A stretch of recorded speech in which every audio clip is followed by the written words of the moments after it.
Hi, everybody. Welcome to the inaugural session of our winter series of Free Friday webinars for our members. Our speaker today is Lucy Henry. Some of you may know her as being the past president of the EAPA board.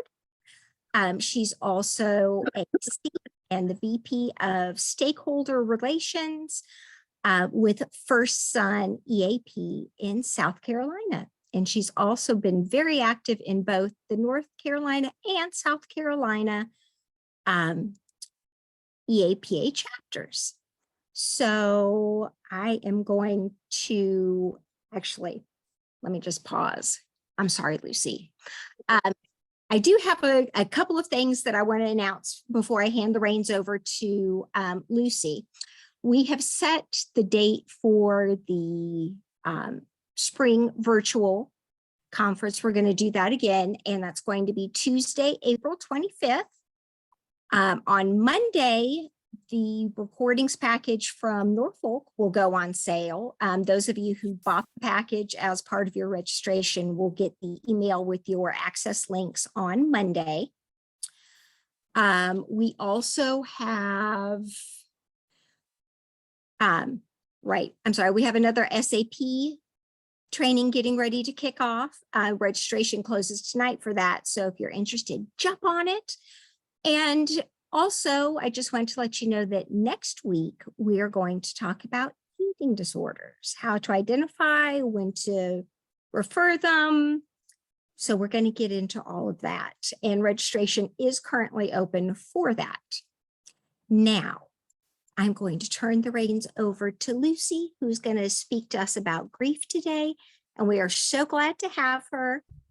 When she's done speaking, we will have a Q&A session. You can either put questions in chat or we will call on you at the end, but we'll get to that and I'll give you instructions once Lucy is done with her presentation. Lucy, take it away. Thank you, Julie. And hello, everybody. I want to make sure because I know Julie said you're still seeing the notes page. So I've got two screens up. I want to see what you're seeing. Are you seeing just the slide? We have the slide with your next slide. Okay. I think because you're probably seeing that, Julie, because of you're the host. So I want to make sure anybody else is not seeing that. I'm seeing We can see it. I'm seeing it. Okay. I'm I can seeing see it the too. slide. Yeah, we can see the next slide too. Yep. All right, let's see what's going on. Let me play for a minute then. Not sure why it's doing that because typically when you're doing it, when you're showing it, shouldn't be showing that.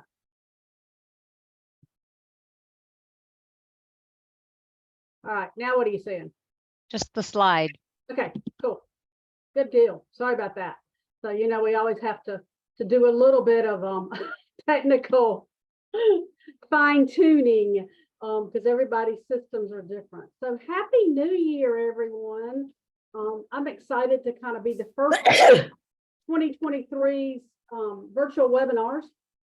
And I just want to thank Julie for reaching out and asking me to do this. It gives me a chance to get in front of you as EA professionals and to talk about a topic that none of us are immune to, for one, but I'm sure that we're all dealing with. So in doing that, I want to give you some not clarifications, but I guess I need to basically tell you some things that I am not. So what I am is an employee assistance professional. I'm an employee assistance professional who came into doing the work of EAP after having worked as a hospital chaplain for a number of years. So I kind of bring that experience with me. And in that, I'm also an ordained minister, though I don't let that be known real loudly because I don't practice in that area except to do weddings and funerals. But I am not a certified grief specialist. I'm not working as a chaplain. I'm not a grief expert. I'm really somebody who just really has a heart for people that are in grief and a heart for loss and helping the people that are struggling with loss. And to that end, in being an employee assistance professional, I feel that it is, imperative that we have the tools to be able to help the groups, the companies, the work organizations that we work with have a better understanding of grief and how grief impacts the workplace, but also how it impacts the workplace productivity.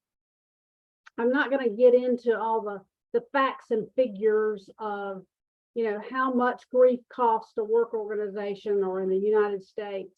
But just know that we're probably over $1 billion, and when it really kind of we start calculating that.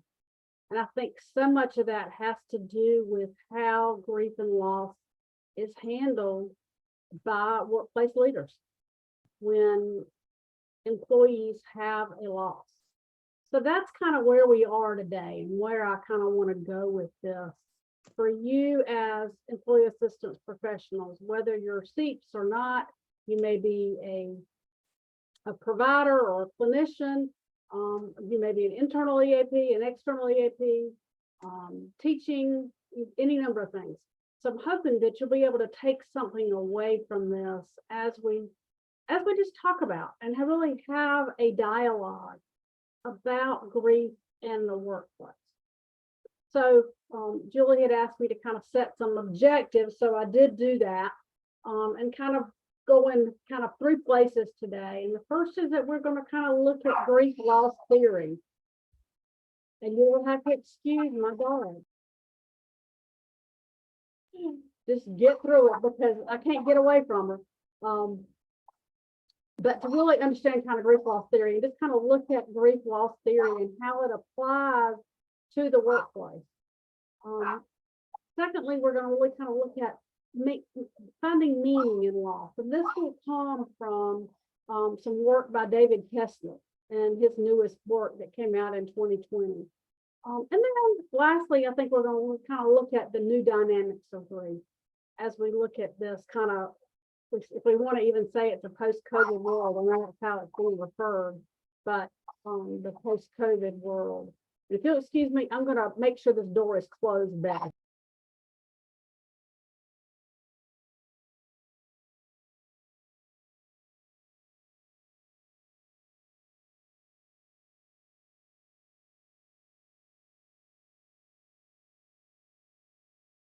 It amazes me how dogs can be quiet until you get on a teleconference. So I do apologize for that. This is the world we're living in, right? So anyway, that's kind of the objectives. As I say, it's kind of my 3 points, and we'll finish with a poem because there is a little bit of a preacher in me. So, but I don't want to be preaching to y'all today. I really just want us to kind of move forward. So let's just sit for a minute and really kind of think about grief. I'd love for you just to take a minute and just reflect on the losses in your own life, the losses in your workplace. And when we talk about grief, very often we really are talking about the loss of someone to death. But there's lots of other ways that we grieve and lots of other losses in our lives. I mean, just think about everything that we have lost over the last 3 years. Change is loss, broken relationships, job changes, job loss. Those all have a grief component. And as we just really think about what it is that we lost, how have we ourselves done the grief work that we need to do? Because as professionals, when we're working with others, working with the workplace and workplace leaders and employees and their family members, we know that we have to do our work ourselves. But in that, I'm sure that there's many of you, over 100 of you are on this call today. And I'm sure that there are a number of you that are in active stages of grief right now because of a loss that you have endured recently, or maybe sometime past, but that the grief is there. So just reflect for a moment. As you look at this image of an isolated tree in the midst of what seems to be just a body of water. In so many ways, it's a beautiful image. And yet it is also probably a very hard image. Probably in the depths of winter. And in that, there's life. And that's what's so true about grief and loss. Is that even in the darkest, most desolate, isolated times, there's the promise that life does move forward and that healing does happen. But that we have to actually begin the work, the grief work that is there. So I hope that you'll take your reflection of this, your thoughts, your feelings, and come back to these at some point as we move forward where we're going. So one of the things that we know is that grief is an emotion, but it's not just one emotion. It is a multitude of emotions. And emotions that can really be everywhere, so to speak. You know, whether it's the sadness or the confusion, the guilt, the frustration, the fear, the hurt. And they can be all over the place. Scattered here, scattered there. And so very often these emotions that we are feeling when we're grieving are, you know, they come and go. So they're just kind of very rapid. So maybe even being really sad one minute and happy the next, or very frustrated about something, but then hopeful. And that is that process of grief.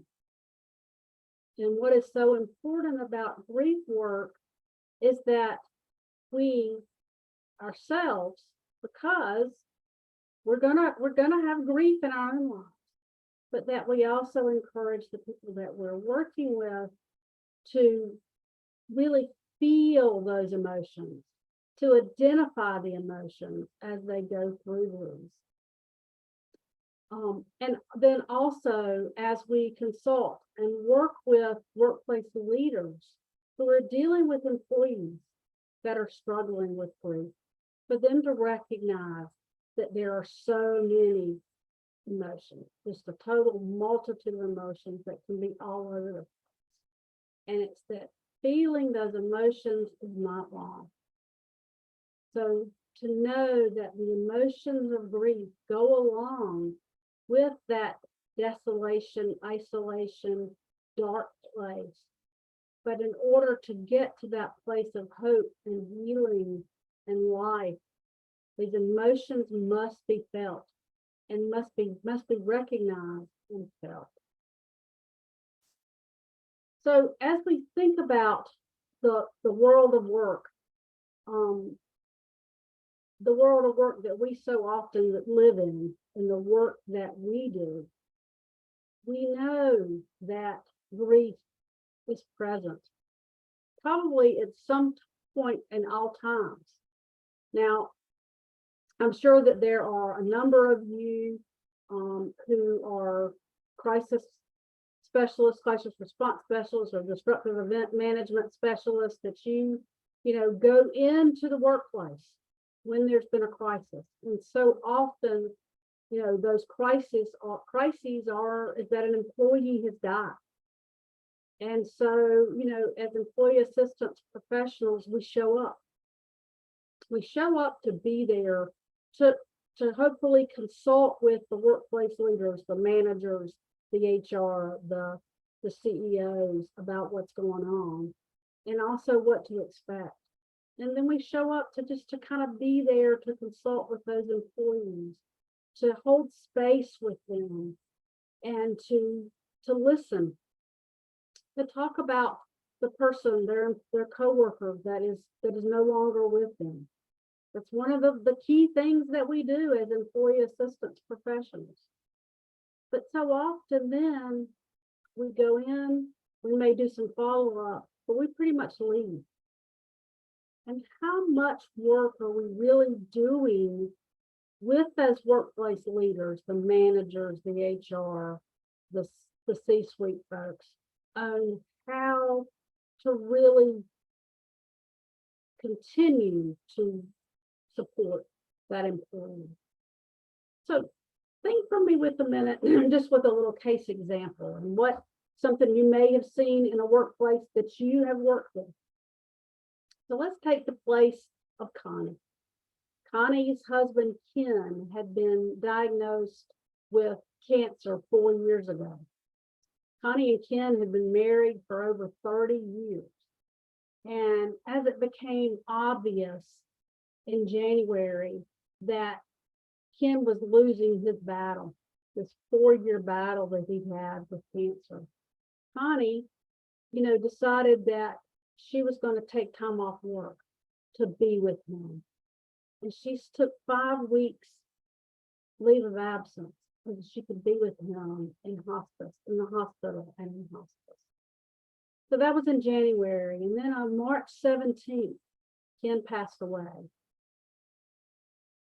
Connie continued to take a little bit of time off of work, but her employers asked for her to come back to work on March the 30th. So she took time off in January. He died March 17th. So 2 weeks later, her employers asked her to come back to work. So she put in that stoic determination and said, okay, I'm going to do this. She put on that stiff upper lip that so many people think they have to have. So what did she do? She comes back to work and she tries to shut down her feelings. And she's really masking the pain of a broken heart. Customers and her coworkers all felt like that she was doing okay. But reality of it is that she was not doing okay. She was not fine. 5 months later, so coming back into March, 5 months later, she experienced an emotional explosion, just totally blew up. And the grief that she had bottled up for so long, trying to be that stoic employee and wife who's got it all together, it just came bottling out and with a rush, just an explosion. And Connie was totally overwhelmed by this intense, uncontrollable feeling of loss. But along with that uncontrollable feeling of loss, Connie then was faced with this shame of having lost it, so to speak, and that she couldn't keep it together, and that she should be at a different place with her grief. She wasn't able to handle customers without falling apart. And of course, everybody was shocked, because after so long, when she appeared she was doing so well, her employers here, though caring about Connie, they cared about Connie, but they faced a dilemma. So they really didn't understand what was going on with her. And yet they were also having to be concerned about the effects of the situation and her productivity, her coworkers, and her customers. How similar does this sound? Have you ever heard stories like this? Because this is so often what happens, is that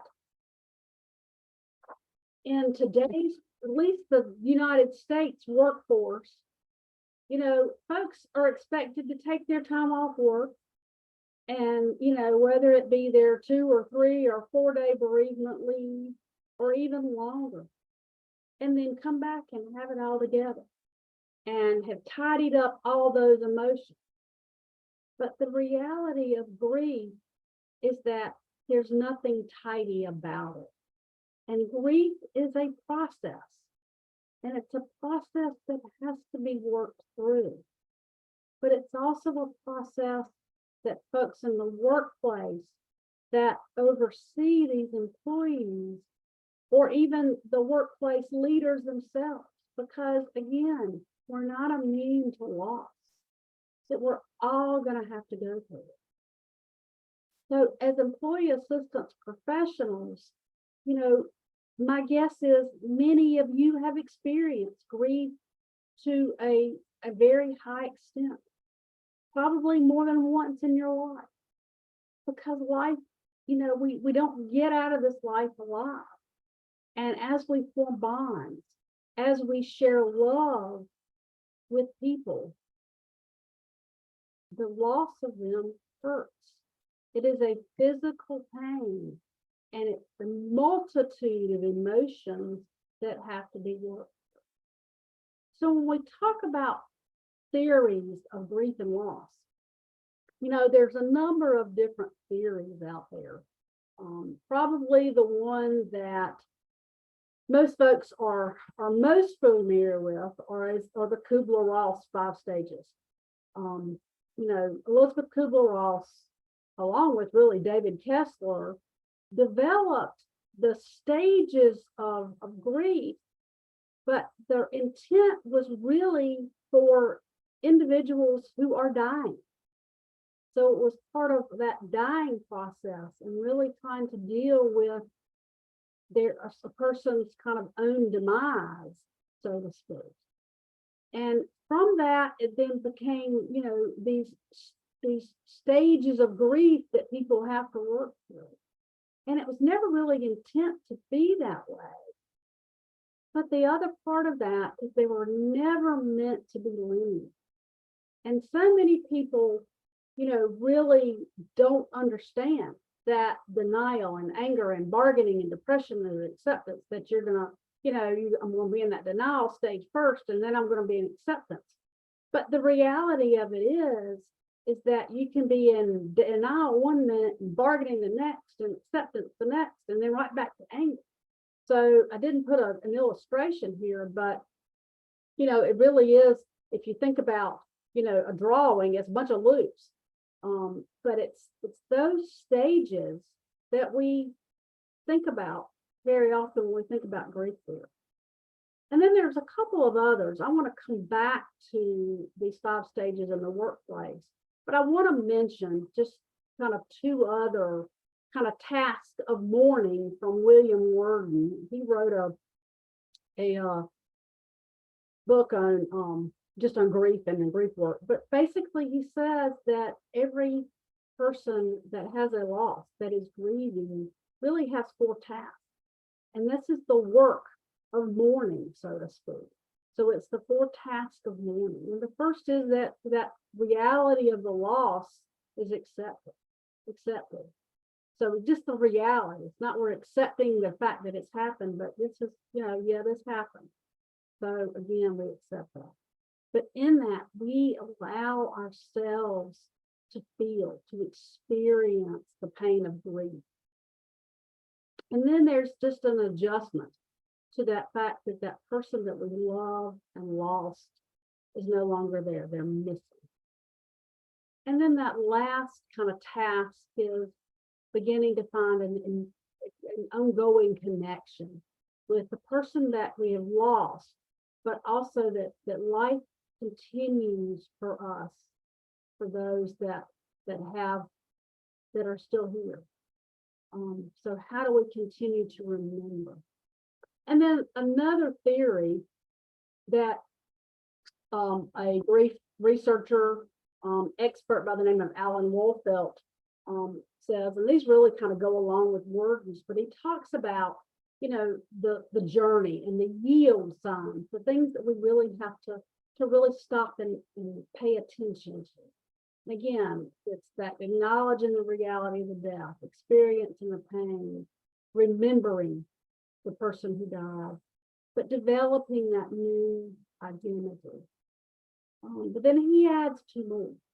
And that is the search for meaning. And I'm going to talk about that a little more because that's so much where David Kessler is coming from in his new work, is how we make meaning out of loss, out of death. Where do we find meaning and how do we attach it? But then the other part of this, and I think is so important, and it's so important, you know, in the workplace, is that the person that is grieving allows themselves to receive the ongoing support from other people, from their support system, from their coworkers, from their managers, from their external communities, but allowing yourself to actually receive that support. So that's where Wolfelt comes in with that, the journey through grief. But I want to talk a little bit about the grief loss theory of Kübler-Ross and really look at it through the lens of the workplace and what folks actually may see in the workplace. So, you know, as I said, the journey through grief is not a path that we walk. It's an ocean of emotional invulnerability in which we're tossed around. So often we think about grief coming in waves. And so I think about the fact that, you know, these words are really about we're being tossed around. And a person that is grieving is so often bouncing between those stages, you know, 1 minute, 1 week, 1 month to the next, so to speak.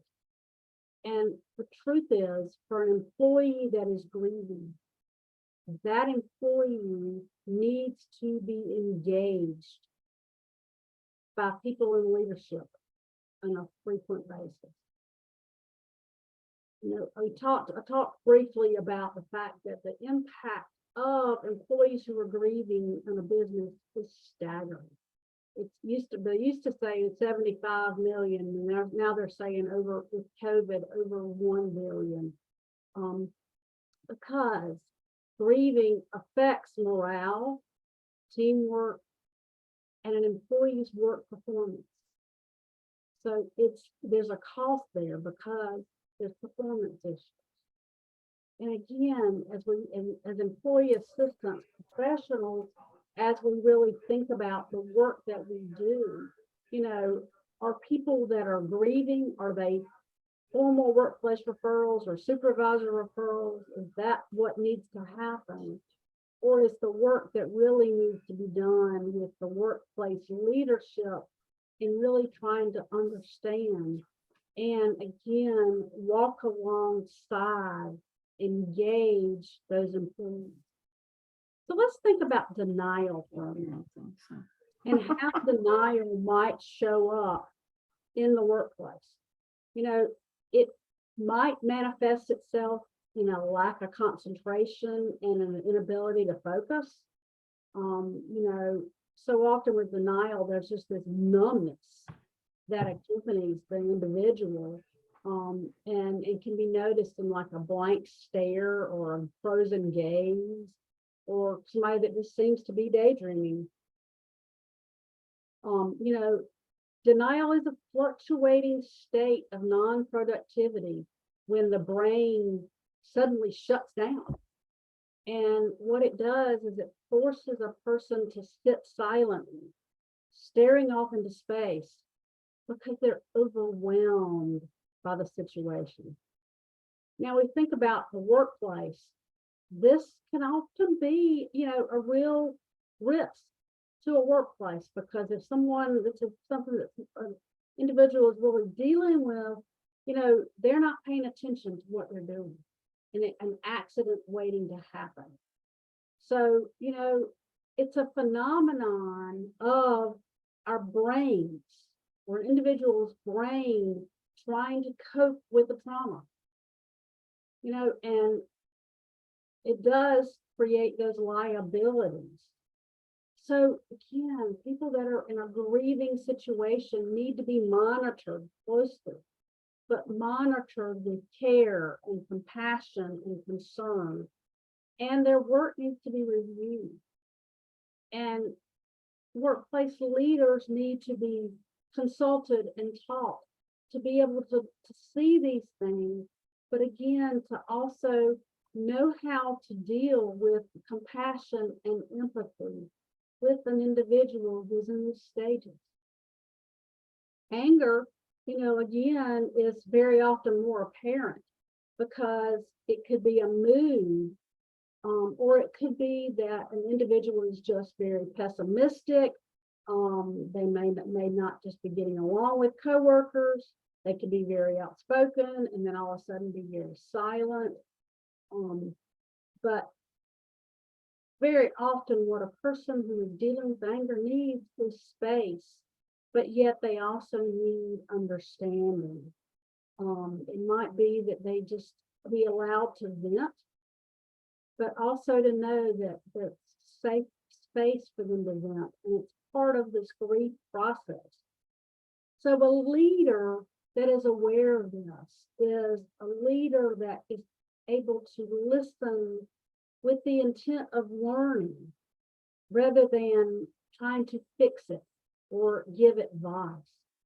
And again, I think that's where so often in the workplace, we are so task focused that rather than just, being able to say, okay, you got to get over it, or you got to deal with your anger, or, that behavior is not allowed you, is to be able to find out. And again, we don't want supervisors and HR diagnosing, or even really trying to take on too much. But the importance of having that relationship and being that safe space is very important, especially when someone is dealing with loss.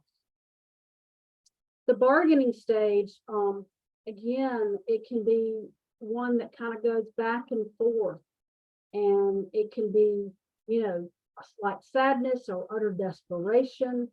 I know that I have a client currently that I've been seeing that, she's dealing with the loss of her mother and her brother, and it's that continuum bargaining. And I just want them back. I just don't want them gone. What do I need to do? And so often in this bargaining stage is where people begin to actually find some sense of shame, or what did I do wrong? What could I have done different? So they start really almost beating themselves up in that. What this person needs is support and reassurance that they have done everything that they can and that they're not at fault. But what's even more important here is that there's honest conversation, and you encourage the person who is grieving to have those conversations. And you encourage workplace leaders to, again, to be able to encourage them just to be able to talk about it and support. And then, of course, there's the depression. And of course, depression, grief is not a mental illness. Is it a mental health concern? Yes. And can prolonged grief turn into depression? Can there also be anxiety? Can there be other things that go along with it? Yes. But grief in and of itself is not a mental illness. It's a part of life. It is something that we're all going to go through. And that is where, as EA professionals, we have to kind of hone that with our workplaces, is that everybody's going to have a loss. We're all going to have a loss. And everybody's going to handle it differently. But it also has to do with, how we do handle it and how many losses have there. I always say that kind of grief begets grief. So there's a loss now of a friend that, a dear friend that brings up loss of a grandparent or a parent or a sibling. All those losses kind of come together. And so to be able to help the workplace understand this and help individuals understand this, is that even though the pain of this current loss is what seems the greatest, it's if they really do kind of build on themselves. So depression again, can very much be a part of a stage of grief. And it's complicated and it's challenging, but to really know that what a person who is dealing with this needs, again, is that safe space and that understanding, but very often a referral to a professional. Because this is also where so often we see that the EAP comes in and can get this individual the help that they need. And of course, this last stage, really is about acceptance. And it's going to come and go very frequently. Acceptance, is temporary, and but then, 3 days later, it's like, yeah, I don't think so, and I'm back to this bargain. So again, these stages are very fluid. But in these stages is where I think it's so important to look at these tasks or these yields of mourning that need to be done. So to think about workplace leaders, managers, I know everybody probably has their different terminology, and I tend to use what we use at First Sunday EAP. So, but what is a manager to do? So an employee that is emotionally distraught, they need engagement. Used to be engaged frequently with somebody. Let's talk about it. Let's see how we can do this differently. How might we, work together? If somebody that's in denial, they need to be monitored and double checked, their work double checked if that's what they're doing. A good leader, as I said before, can listen to an associate that's angry with the intent of learning, rather than, again, trying to fix it or inject their advice. Again, somebody that's in that bargaining phase, they need that encouragement, and they need to know that they didn't do anything wrong. But to really have an open, honest, emotional conversation, someone that can really hear their despair. Again, with depression, it's the follow-up and the monitoring of that despair. Because again, this very often when someone is depressed and they're dealing with grief, their suicide ideation can be very high. So it's that close monitoring of where people are. So, and again, acceptance is temporary. And it's not to say, oh yeah, we're there at the acceptance page, we're ready to move on, because that's not true. And even when somebody thinks that they are doing really, really well in their acceptance, something else can come along and bam, they're blown, and they're right back to square one. Because as I said, grief begets grief. And so whether you are working with a workplace that has had a loss of an employee, or you're working with an individual that has had a huge loss, or you're doing some consulting with a workplace to help them to be aware that grief is present in their workplace, and they're not going to be able to get away from it. So really, as I like to say, helping them to strengthen their muscles, so to speak, and those muscles of compassion and empathy. And sometimes that means, having to stretch a little further than some people want to do. So as Elizabeth Kubler-Ross says, we're not going to grieve forever, but we're not going to get over the loss of someone that we love. Again, we learn to live with it. Healing comes, rebuilding comes, but you're never the same, because that loss takes a part of you. And that is such a part of our, of our hearts and our brains, in that we know that we're wounded when we lose someone or something that we love, because sometimes that could be an idea. It could be a dream. we talk about griefs again so much with around death, but it may be the loss of a dream, the loss of an idea, the loss of that perfect job or perfect marriage, and that in and of itself has to be grieved.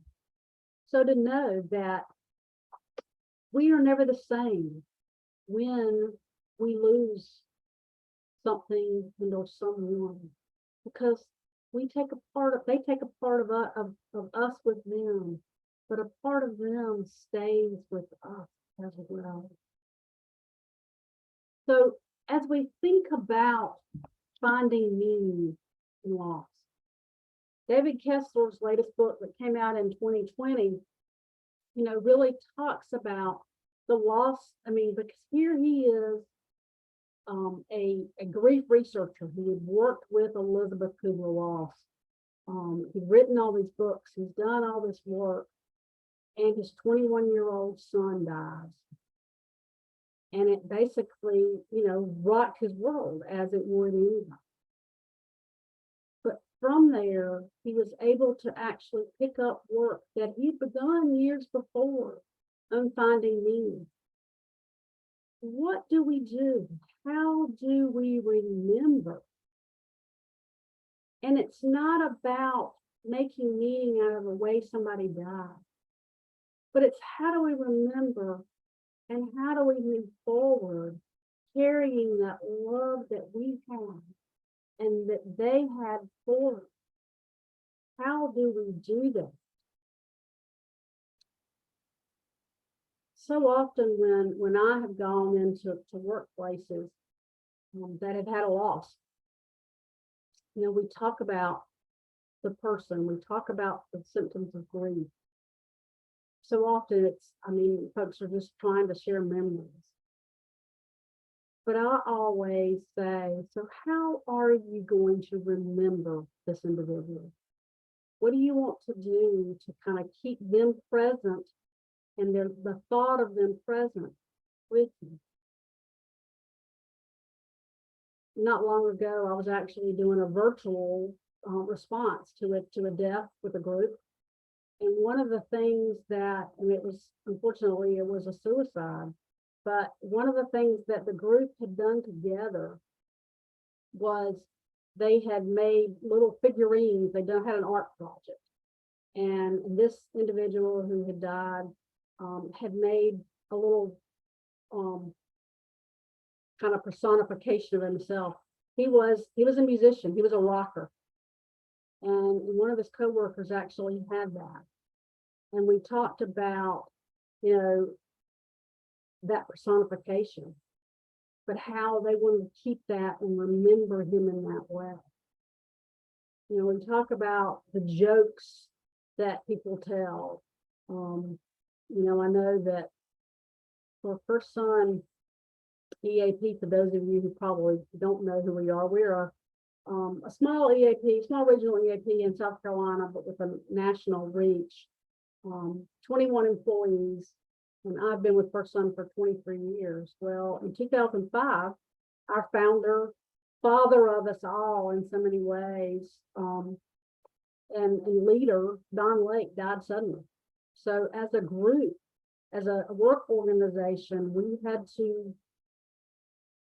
to grieve together, but also grieve alone. And I know for myself, one of the things that happened is that my father had died the year before, and I don't think I had ever really done the grief work that needed to happen. I did a lot of anticipatory grieving, but then when Don died, it brought it all back. And so the grief work that I had to do in that, and to begin to remember. But as a work organization, one of the things that we do is we tell the story of Don and how First Son was founded, and Don's love for really helping people, and how he wanted to really create an EAP that was different, at least from the ones that he had experienced, and how we continue to live out his vision and his legacy. We've changed, but we continue to be thankful to Don. So it's the meaning that we find, and the ability to carry on the vision, the dreams that people have, to help them to kind of continue to live. You know, it might be the dad jokes that continue to be told.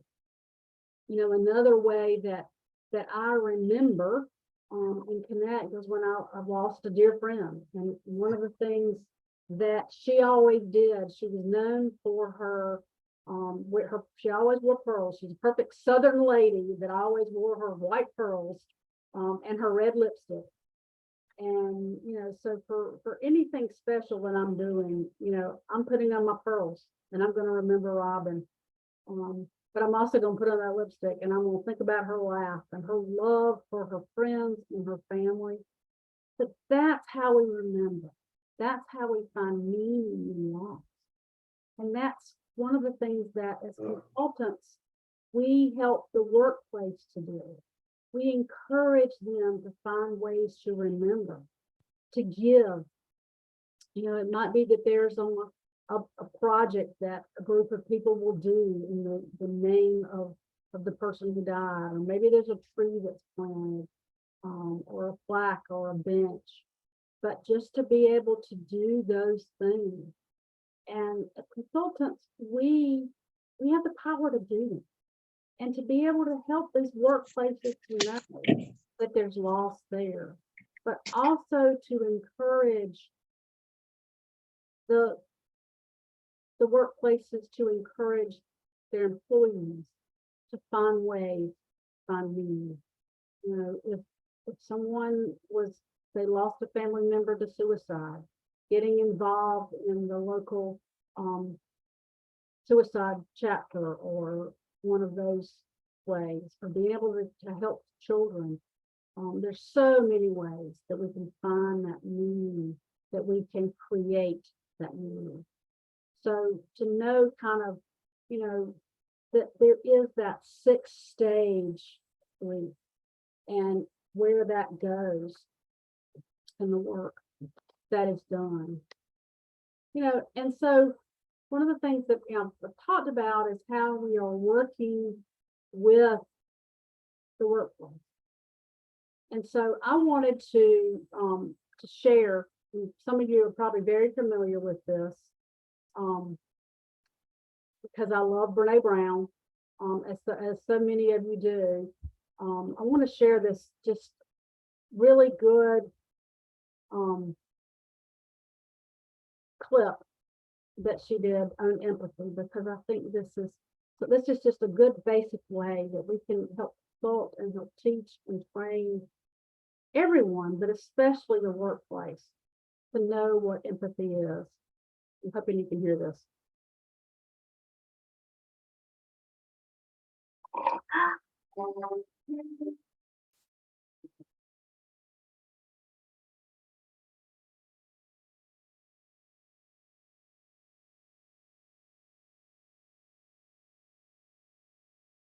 Well, I'm not sure what happened to it.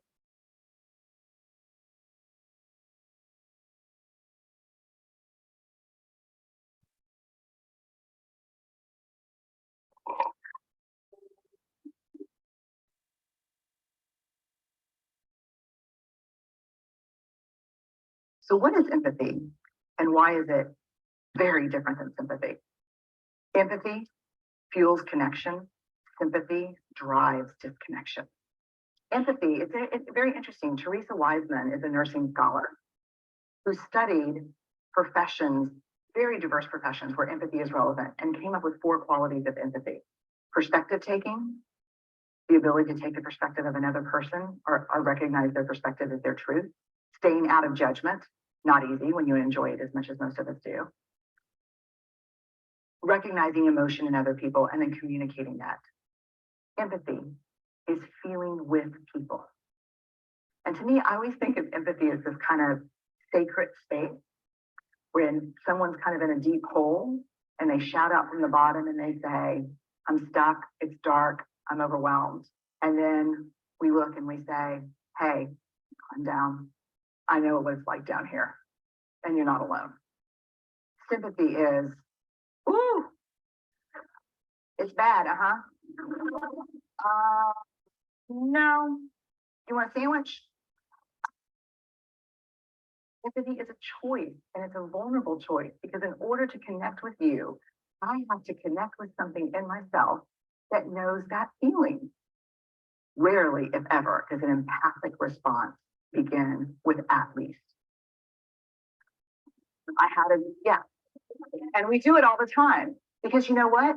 Someone just shared something with us that's incredibly painful, and we're trying to silver lining it. I don't think that's a verb, but I'm using it as one. We're trying to put the silver lining around it. So I had a miscarriage.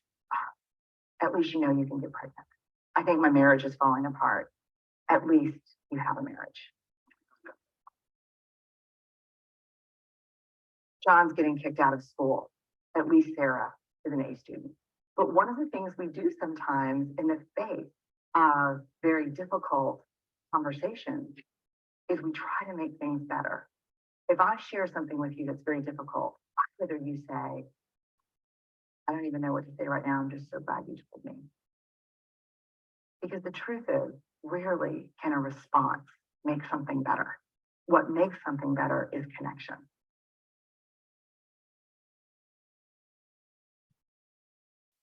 So that was loud. Away. So what we need is empathy, because empathy drives connection. Simon Sinek says empathy releases oxytocin, the neurochemical that controls our feelings of trust, belonging, and happiness. When employees feel safe, they will behave empathetically towards colleagues, which facilitates and inspires innovation. Supported employees are more focused and motivated. So I could leave it right there, but I want to move just to another example of what grief kind of does to the workplace. And many of you probably know Sheryl Sandberg. She was the COO, I think, of Facebook. I don't know, I should know this, and I don't know. But anyway, her husband died suddenly a number of years ago. I think it was like 2015. Young guy. They were in Mexico or somewhere, and he was dropped dead. And she came back to work, and this is a quote by her in her book, Option B. It's that she just didn't understand. When friends didn't ask her how she was, she felt invisible, as if she was standing in front of them, but she couldn't see it. So even people who have endured the worst suffering want to talk about it. Until we acknowledge it, the elephant is always there. By ignoring it, those who are grieving isolate themselves, and those who could offer comfort create distance. So as employee assistance professionals, we need to be the ones to change that, to take the elephant out of the room, to help people to see that grief is ever present. So, and even more so now, you know, as I said, you're probably, of all the people, 118 people on this webinar, at least half of you are dealing with some kind of a loss right now, if not all of you, because that's the reality. And again, this is a US based graphic. For those of you that are non-US, I apologize. Again, I'm very guilty of being the EAP that so often fails to see that we are an international organization, but I do know that. I just happen to pull these statistics. But this is over the last 3 years. You know, we know that we hit over 1 million people deaths just in the US with COVID alone. That doesn't even talk about all the other people that have died. But let's just think about this. We are all grieving. 57%, and it's probably higher than that really, experienced a close loss in the last 3 years. Whether it was the death of a family member or a friend, death of a spouse or a parent.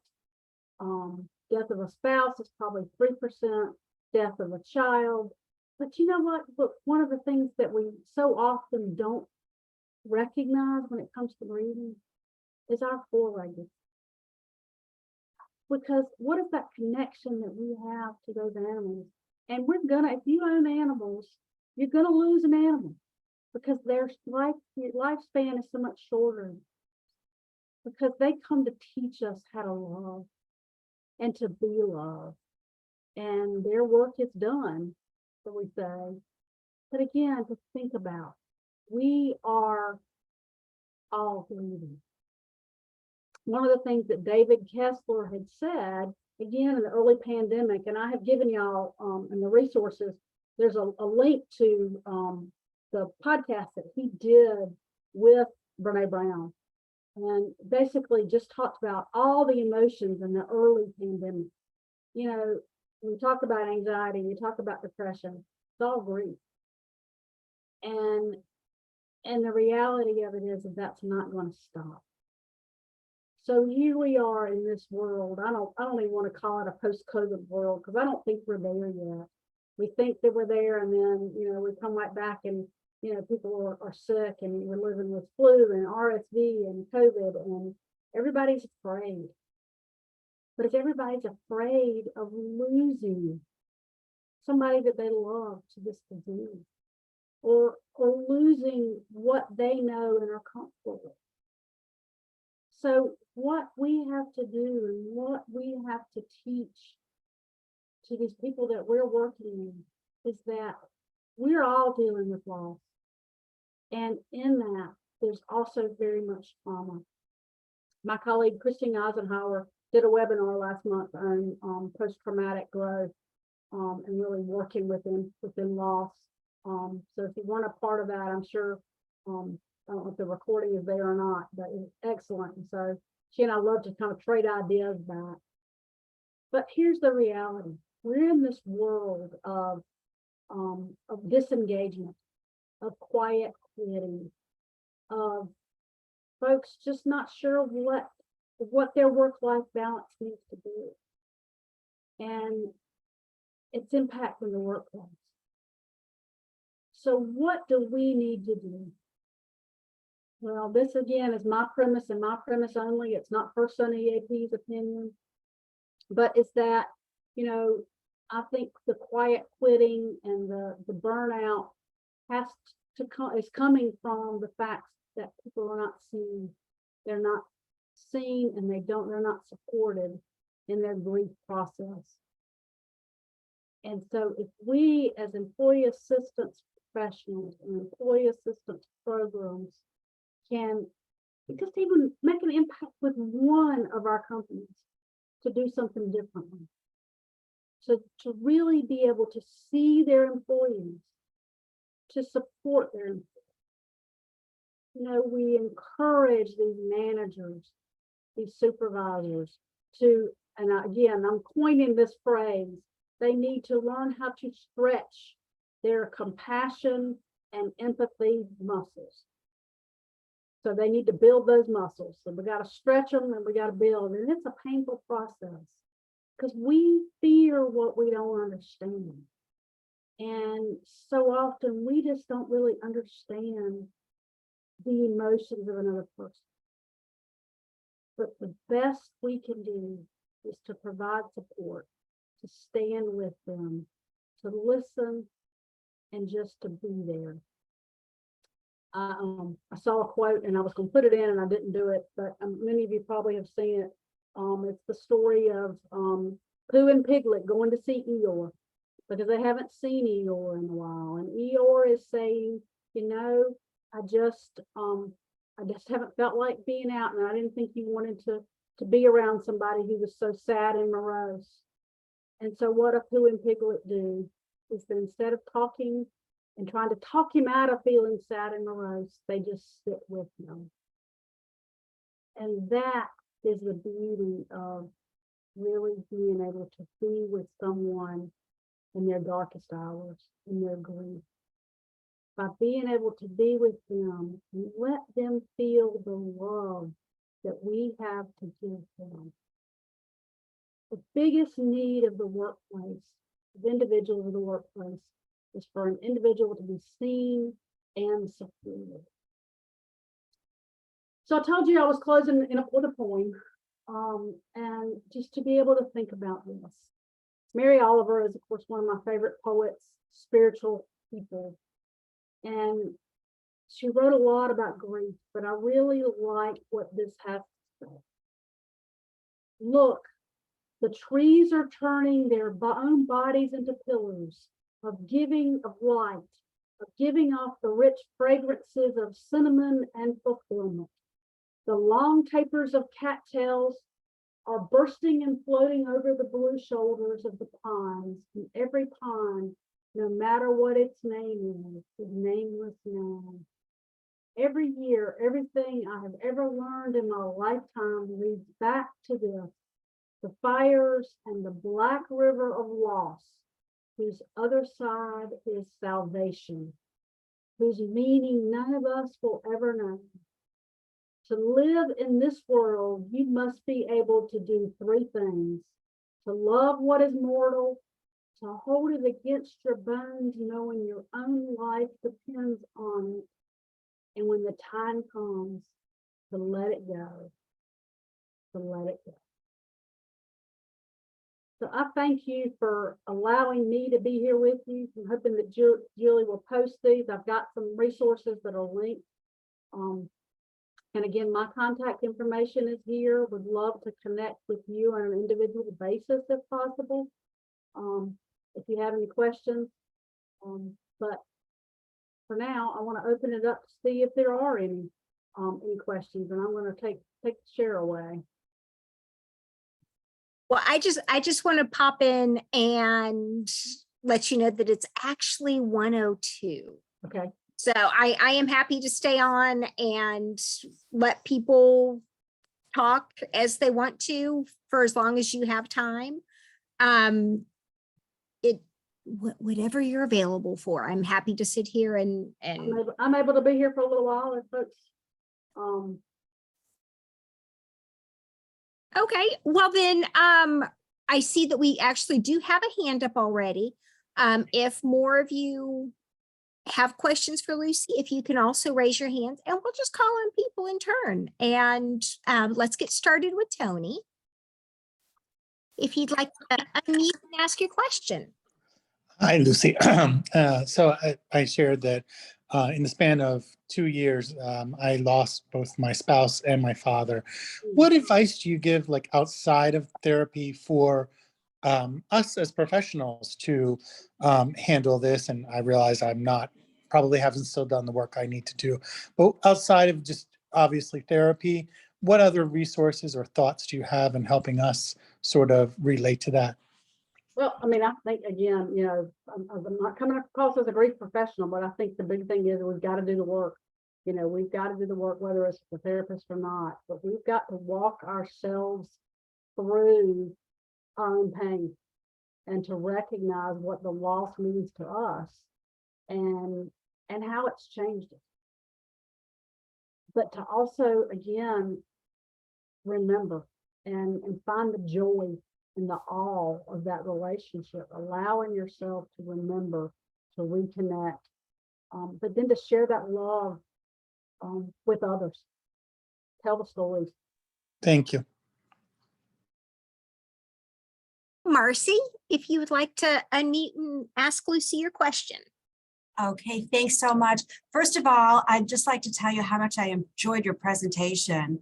It was so informative, and the presentation itself was so compassionate and caring. I just wanted you to know that. Maybe it was said and I missed it. I was wondering if you have like a copy of your presentation or slide. I'd love to show this to my staff.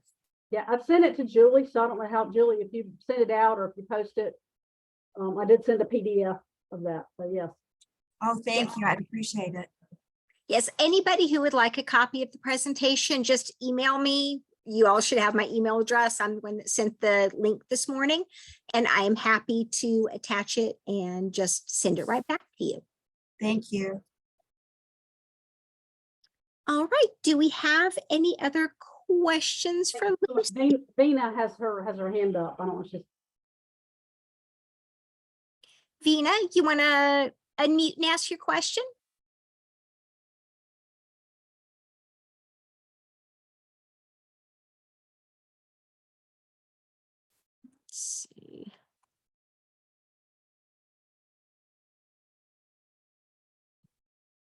Okay, now, can you hear me? Yes, Yes, we can. great. One of the things that I was thinking of is how helpful sometimes it is to get physical with your rage. Yeah, I don't know, pound the pillow, put the pots together, go down to the ocean or the lake and yell.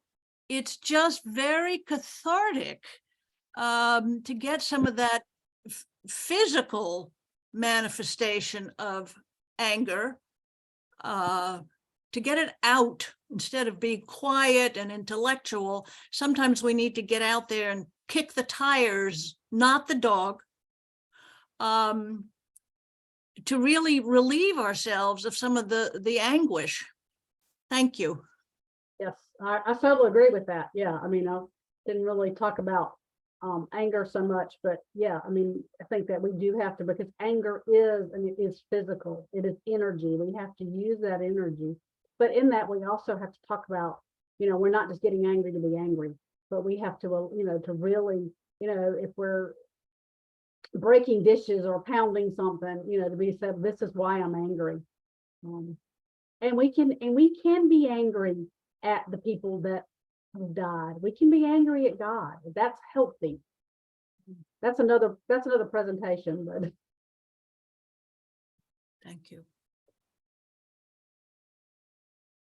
All right. Do we have any other questions for Lucy?